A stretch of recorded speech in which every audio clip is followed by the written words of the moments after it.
কোনো নারীর যদি আর্থিক সামর্থ্য থাকে কিন্তু মুহরিম না পান, তার জন্য হজ কিভাবে আদায় করতে হবে? হ্যাঁ, কোনো নারী সামর্থ্যবান, দৈহিক সামর্থ্য আছে এবং আর্থিক সামর্থ্য আছে, তবে হজে যাওয়ার জন্য ওনার সাথে কোনো মাহরাম পুরুষ নেই, তাহলে তিনি হজ কিভাবে করবেন? তখন তাকে বলা হবে তিনি মাহরাম ব্যতীত হজ করবেন না, অপেক্ষা করবেন মাহরাম পাওয়া পর্যন্ত। ক্বালা নবী সাল্লাল্লাহু আলাইহি ওয়াসাল্লাম লা তুসাফিরুল মারআতু সালাসান ইল্লা মা যি মাহরাম।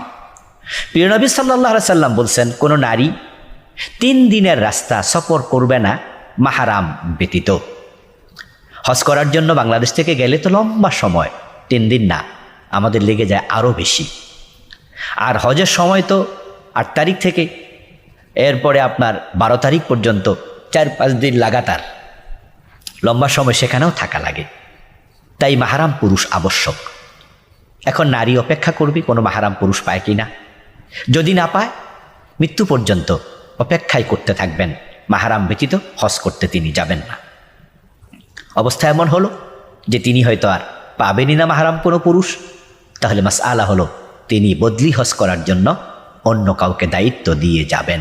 তিনি ওসিয়ত করে যাবেন যে আমার হজের টাকাটা আমি রেখে গেলাম, আমি মাহরাম কোনো পুরুষ পাইনি, তাই হজ করতে যেতে পারিনি, তোমরা আমার মৃত্যুর পরে কাউকে দিয়ে হজটা করিয়ে নিও।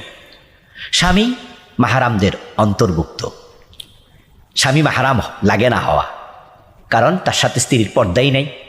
তো মাহরাম তো সমস্ত লোক যাদের সাথে বিয়ে হবে না, অর্থাৎ নিরাপত্তা দিতে পারবে ভাই, বাবা, আপন মামা, আপন চাচা, এই জাতীয়।